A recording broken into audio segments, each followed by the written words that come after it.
Not every plant announces itself with brilliant flowers or intoxicating perfume. Instead, they wait beneath the soil, patiently gathering strength when no one is watching. Ashwagandha belongs to that quiet kind of wisdom. It has spent thousands of years growing across dry landscapes, sending its roots deep into the earth while teaching generations that resilience is rarely loud. Sometimes true strength looks like rest. Sometimes healing looks like staying rooted when the world asks us to keep running. Tonight, we'll journey into one of Ayurveda's most treasured herbs, exploring a plant whose greatest magic isn't pushing us harder. It's helping us remember how to come home to ourselves. Welcome to the Green Room Apothecary, a place where plants are more than remedies or medicine. They're remembered wisdom, a part of our collective living history. Step into the garden with me to explore the history, folklore, and science behind the herbs that have shaped human healing for centuries. Whether you're here to learn something new, to unwind, or to gently drift off to sleep, I'm so happy that you're here with me. I'm your host, Nimue, and this is where ancient wisdom meets modern life. Before we wander together, I'd love to know where you're listening from and what time it is. I love imagining this space connecting us through different spaces and times. And if you've experienced ashwagandha and would like to share, I'd love to hear about it in the comments. Wherever you are right now, I invite you to just pause. If it's safe to do so, let your eyes drift closed. Unclench your jaw, let your shoulders drop away from your ears, and allow the heavy edges of the day to simply fall away. You are here, you are resting, and there's nowhere else you need to be. Take a slow, deep breath in with me, and let it out with a soft sigh. In your mind's eye, imagine we're stepping out into a quiet garden, bathed in the silver light of a full moon. The air is cool against your skin, yet it holds the lingering, baked-in warmth of the afternoon sun. Everything is still, bathed in a velvety blue twilight. As we walk along a soft, curving dirt path, our fingers brush against the sleeping plants. We stop before a modest shrub-like plant. It isn't flashy or loud, but it holds a quiet, steady, ancient presence. Its leaves are covered in fine, silvery white hairs that seem to catch the moonlight, glowing softly in the dark. This is ashwagandha, the sleep bringer, the root of strength. Reach out and pluck a single velvet leaf. Roll it gently between your thumb and forefinger, feeling its soft, slightly downy texture. Bring it up to your face and take a slow, deep breath in. The scent is grounding, deeply earthy, slightly musky, like rain falling on warm, dry soil. It smells like endurance. It smells like rest. Breathe that earthy scent in once more, and let it anchor you to the ground beneath your feet. Tonight, we're journeying deep into the roots of this incredible plant, unearthing secrets that have been whispered by Ayurvedic healers for over 3,000 years. We'll discover how its name translates to the smell of a horse, an ancient promise that it imparts the strength and vitality of a stallion to anyone who consumes it. We'll explore the magic of adaptogens, how this humble root acts as a biological thermostat, sensing exactly what your body needs, whether that is to be deeply, quietly energized or gently, lovingly guided to sleep. And we'll uncover the science behind its strange, red, papery berries, learning why the truest medicine it offers is the medicine of resilience. So, wrap your blanket a little tighter, settle deep into your cushions, and let's begin. Close your eyes for a moment and picture a small, unassuming shrub growing in the dry, sun-baked earth of India, in the Middle East, or parts of Africa. This is Withania somnifera, known to the world as ashwagandha. Its leaves are soft, velvety green, covered in fine, silvery hairs that catch the fading light of dusk. When it fruits, it produces tiny, bright red berries, hidden away inside papery, lantern-like calyxes, much like its botanical cousin, the tomatillo. Ashwagandha belongs to the Solanaceae family, the nightshades. When we hear the word nightshade, our minds often drift to dark magic, to belladonna, to poisons and shadows. But ashwagandha is the grandmother of this family, the gentle, sweet nightshade who brings deep restoration rather than harm. The secret to her magic doesn't lie in her velvety leaves or her bright berries, but beneath the soil. We harvest her roots. If you were to hold a piece of dried ashwagandha root in your hand right now, you would feel its hard, woody texture. You'd notice its color, a pale, milky brown, like tea stained with cream. And then you would bring it to your nose. The scent of ashwagandha is earthy, musky, and distinctly wild. In Sanskrit, the language of its origin, the name is a beautiful ancient compound. Ashva means horse, and gandha means smell or essence. To consume this root, the ancients believed, was to ingest the very essence and smell of the horse, to be filled with the vitality, the grounded power, and the untiring endurance of a stallion. It's a name that feels like a secret uncovered, a promise of strength hidden in the dust of the earth. In Hindu mythology, the plant is deeply connected to the Ashvins, the divine golden twin horsemen of the dawn. These glowing deities were the physicians to the gods, riding their chariot across the morning sky, bringing light, healing, and rejuvenation to the mortal world. To sit with ashwagandha is to sit by a fire thousands of years ago, listening to the story of the Dawnbringers. Its use stretches back into the hazy, beautiful mists of time. By 300 BCE, the great Ayurvedic physician Charaka was meticulously recording its virtues in the Charakara Samhita, praising it for its ability to promote longevity, memory, and youthfulness. As centuries turned, the root traveled. By the Middle Ages, the physicians of Unani medicine, influenced by the brilliant Persian polymath Avicenna, were using it to treat deep weakness and fatigue. They called it Ashwagandha, prescribing it to royalty and commoners alike to rebuild a weary body after a long winter or a lingering illness. In the quiet, candlelit corners of folk magic and witchcraft, ashwagandha holds a deeply revered space. For the hedge witch, the practitioner who walks the boundaries between the mundane and the spirit world, ashwagandha is a root of grounding and protection. Because it is a nightshade, it carries the underworld energy of its family, but it is uniquely safe, making it a trusted ally for shadow work. Practitioners often incorporate the dried root into spell work designed to build emotional resilience or to protect the home from draining energies. It's tucked into dream pillows, slipped under mattresses in small muslin sachets, or burned. The smoke is heavy and grounding, wrapping around you like a heavy woolen blanket, pulling your spirit back into your body when your mind is racing. And to truly understand the soul of ashwagandha, we need to look to the night sky, to the quiet ancient language of the stars. In botanical astrology, this root is fiercely and lovingly governed by the planet Saturn, and uniquely intertwined with the zodiac sign of Capricorn. Saturn is the great timekeeper of our solar system, the planet of boundaries, endurance, structure, and deep, unyielding rest. Think of Saturn's visual presence in the night sky, those magnificent, sweeping rings of ice and dust, holding everything within a perfect gravitational limit. Saturn teaches us that we cannot expand forever, and sometimes we need to consolidate, rest, and rebuild our foundations. This mirrors ashwagandha perfectly. It doesn't offer a sudden, jittery burst of energy. It builds our deep reserves over time, strengthening our physical structure, our bones, and our nervous system.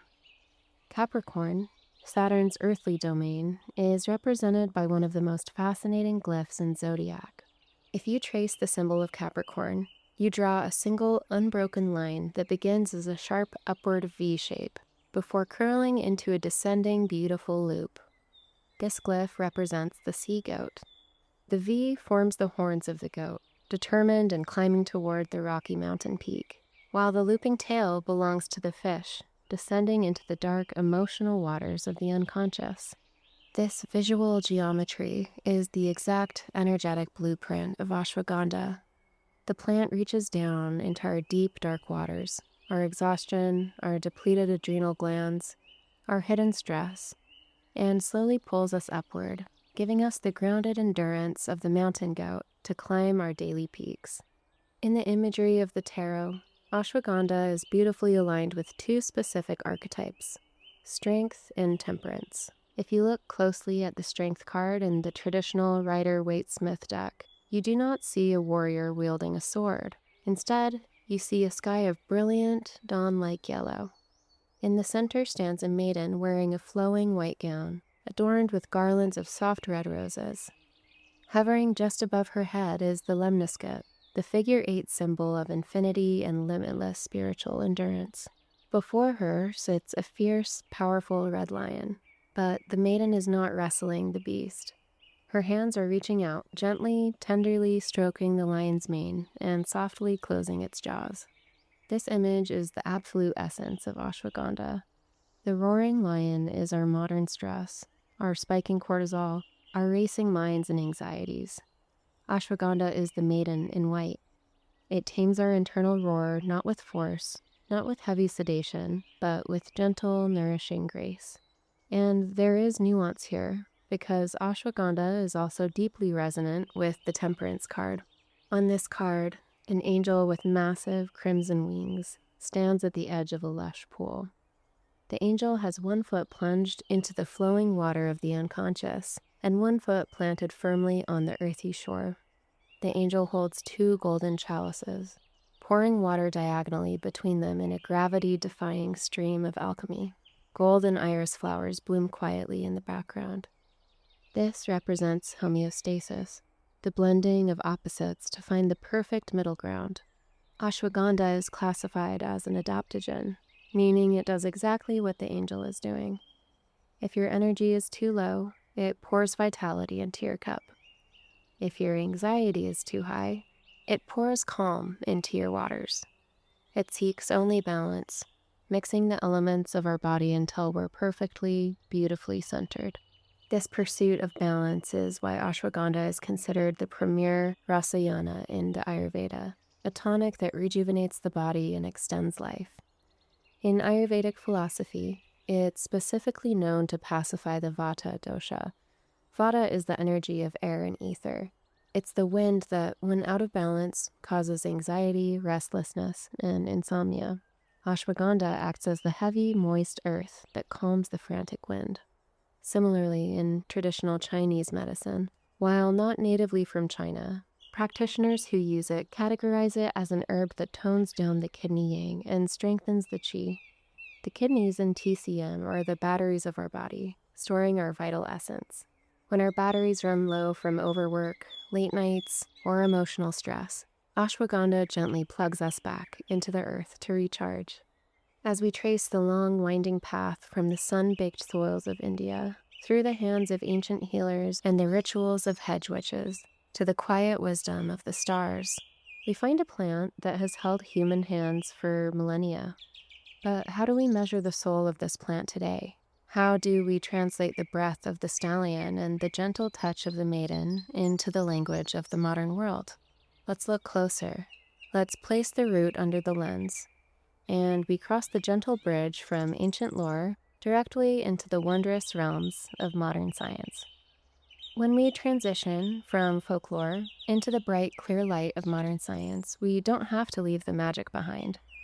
Science is the modern language we use to describe the profound miracles of the natural world. It's how we put a name to the invisible forces that have held and healed us for centuries. So, let's look closely at the pale, dusty root of ashwagandha. Let's peer through the lens of the microscope. We aren't going to dispel any mysteries today. We'll just get closer to the breathtaking architecture of its healing. The secret to ashwagandha's deep grounding power lies in a group of active compounds known as withanolides. Say that word softly to yourself and let it roll off your tongue. Withanolides. I like to imagine them not as cold, sterile chemical structures drawn on a chalkboard, but like tiny luminous messengers, like golden dust swirling gently through the rushing rivers of your bloodstream. These messengers carry a very specific, very gentle instruction to the earth itself.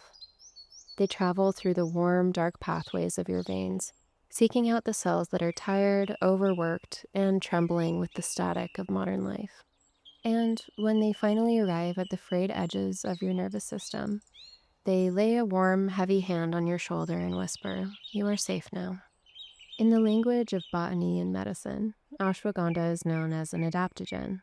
An adaptogen does not force your body into compliance. It doesn't push or pull. Instead, it enters your nervous system and reads the room. If your body has been carrying the weight of chronic stress, it may help soften that burden. If your nervous system has been working overtime, it may help restore a sense of balance.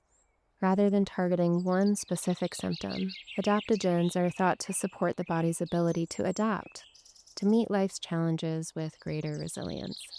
They're less like a commanding general barking orders, and more like a wise counselor quietly asking, "What do you need right now?" It's a beautiful philosophy, really. Instead of overpowering the body, adaptogens work with it, encouraging balance rather than demanding change. In many ways, ashwagandha reminds us that healing isn't always about becoming something new. Sometimes it's simply about returning to the steady, resilient state our bodies have been trying to find all along. If your nervous system is fragile, buzzing with the high-frequency hum of anxiety and endless to-do lists, ashwagandha steps in to soften the sharp edges. It hums a lower, slower, more ancient resonance. It communicates intimately with your HPA axis, the delicate, invisible feedback loop between your hypothalamus, your pituitary, and your adrenal glands. This axis is the master control center for your fight or flight response. It's the alarm bell that rings when life feels like too much. When the noisy world tells your adrenals to flood your body with cortisol, to run, to panic, to stay awake through the midnight hours, ashwagandha wraps those tiny glands in a thick, weighted blanket. It lowers the tide of cortisol. It quiets the anxious pounding in your chest. It allows your cardiovascular system to stop bracing for an impact that isn't coming, teaching your heart how to beat again with a slow, steady, trusting rhythm. Modern science has spent decades trying to quantify this deep ancestral peace, and the discoveries they've made in clinical studies are so beautiful and so incredibly reassuring. In double-blind studies, the gold standard of clinical research, scientists observed people who were carrying heavy, invisible burdens of chronic stress. These were people whose sleep was fractured, whose muscles were tight, and whose waking hours were clouded with low-level, persistent worry. When these individuals were given a concentrated, full-spectrum extract of ashwagandha root over a period of 8 weeks, the researchers watched as their serum cortisol levels dropped significantly. The chemical signature of stress simply melted away. It drained from their bodies like water sinking into dry earth. The researchers meticulously noted that sleep quality deepened profoundly. The participants weren't knocked unconscious by a heavy sedative. They simply remembered how to fall asleep naturally. They drifted effortlessly down into the dark, velvety waters of restorative, dreamless rest. Science is finally writing down what the herbalists and healers of Ayurveda have known in their bones for thousands of years. The plant remembers how to guide us back to equilibrium. Often, when we feel hopelessly anxious or sleepless, modern medicine offers us pharmaceuticals, and these synthetic remedies have their rightful place. But conventional medications often act like a heavy light switch in a dark room. They force a sudden chemical state upon the body, flipping the nervous system to off. And sometimes this abrupt shift leaves us feeling groggy, muted, or strangely disconnected from ourselves the next day. Ashwagandha is beautifully different. It's not a switch, it's a thermostat. It senses where you're too hot, too fast, too wired, and it gently dials the internal temperature down. It works in partnership with the innate, brilliant intelligence of your own body. It coaxes you back to baseline, rather than dragging you there against your will. It builds long-term resilience, creating a foundation of calm that belongs entirely to you, not just to the medicine. But just as every walled garden has its boundaries and locked gates, every plant requires our respect and listening and understanding. Before you invite ashwagandha root into your daily ritual, It's really important to pause and listen to your own body. I'm an herbalist, not a doctor, so please consult with the healthcare provider before inviting ashwagandha into your life. It belongs to the nightshade family, botanical cousins to the moonflower, the tomato, and the eggplant. If your body is sensitive to nightshades, this root might cause a little unrest in your delicate digestive system. Because it gently stimulates the thyroid gland, breathing life into a sluggish system, those with hyperthyroidism should treat it very carefully, or perhaps just admire the plant's wisdom from afar. And if you're pregnant, it's best to avoid ashwagandha. Now, let's step away from the microscope. Let's dim the bright, sterile lights of the laboratory and leave the clinical charts resting softly on the desk. Take a slow, deep breath in, and as you let it out, imagine the soft rustle of green leaves returning to your ears. The tiny messengers are already at work within you if you need them. The science is settled, but the evening magic is just beginning. Let's wander back out into the garden. When we finally come to the harvest, it's an opportunity to practice gratitude. We wait patiently for the very edge of autumn, when the days grow beautifully short and the evening air turns sharp and crisp. As the soft green leaves of the ashwagandha plant begin to yellow and die back, a quiet, invisible shift happens beneath the soil. All of the plant's vital energy, its life force and gathered sunshine, is pulled down, retreating into the roots to survive the coming frost. This is the perfect moment to gather them. I like to think of this harvest as a gentle ceremony, a quiet exchange between you and the soil. With a sturdy garden fork, carefully loosen the earth, moving slowly so you don't break the long, winding roots. When you finally lift them from the soil, hold them in your bare hands just for a moment and feel their weight. You'll notice the smell immediately.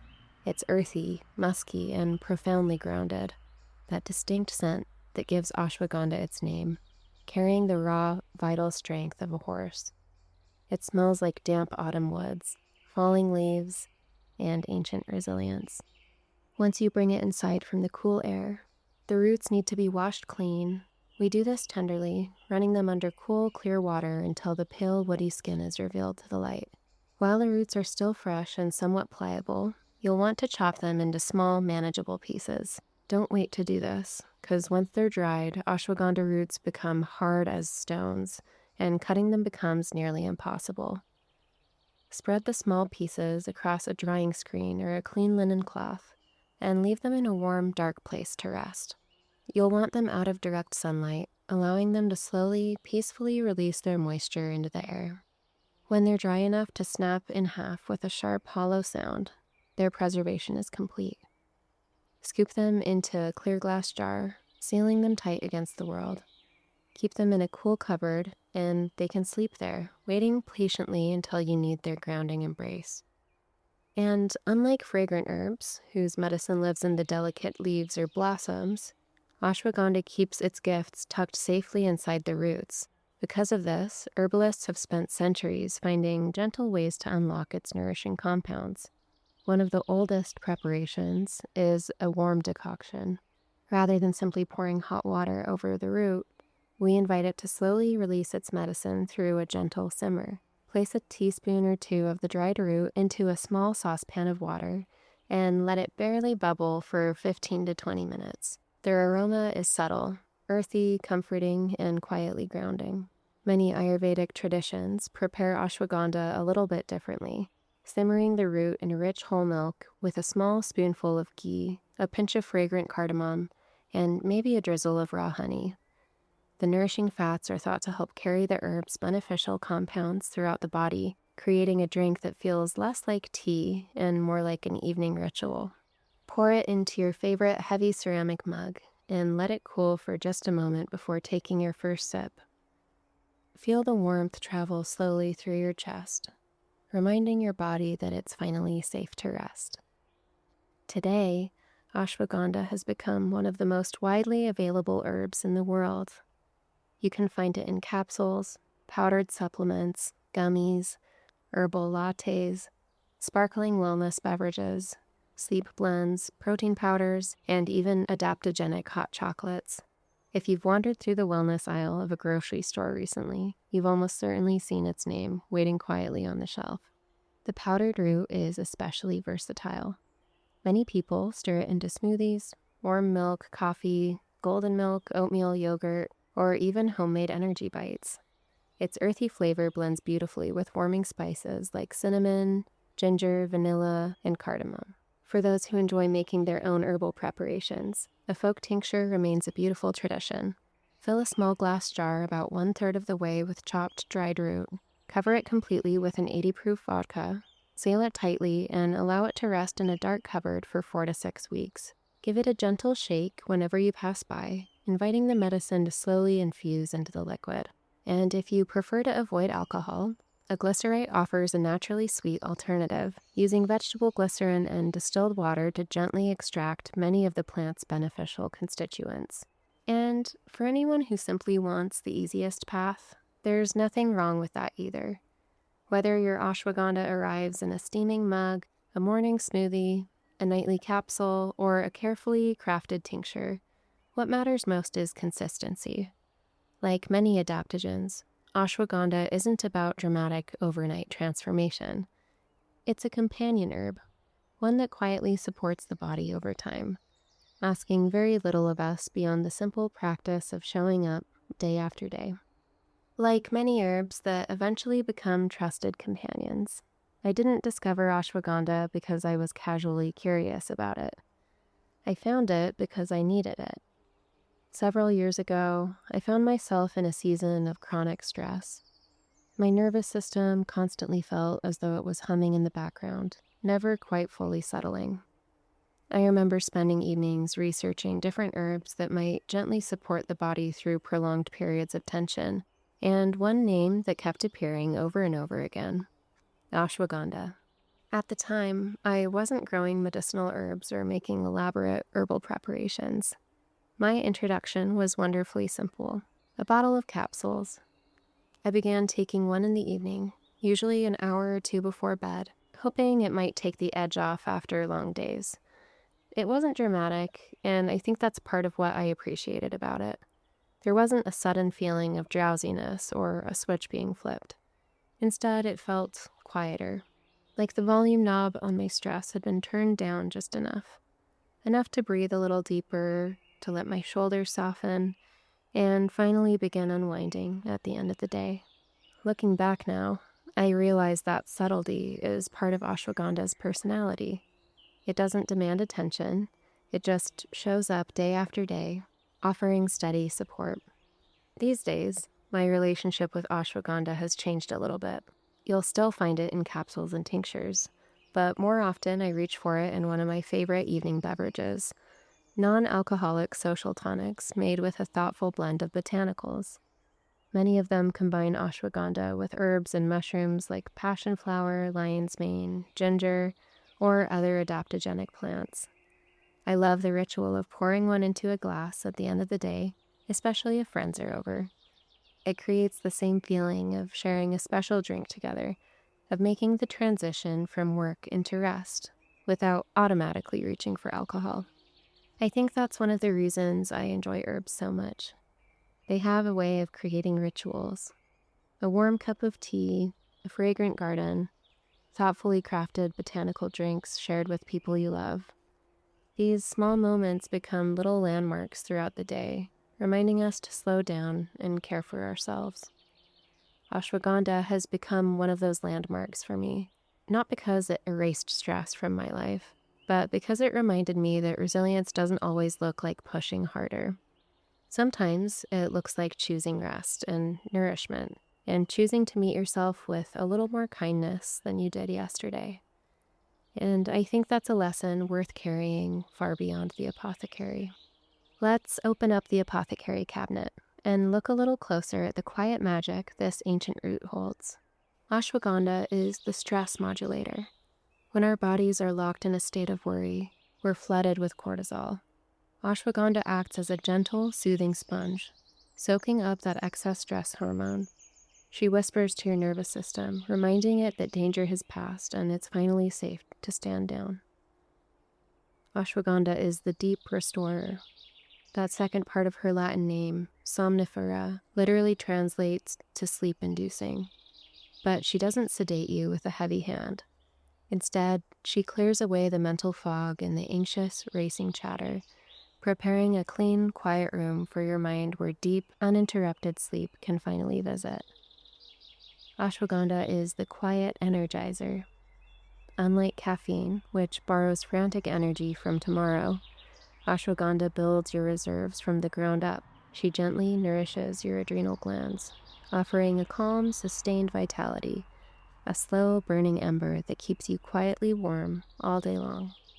This week, I invite you to find a quiet, unhurried moment with this beautiful plant.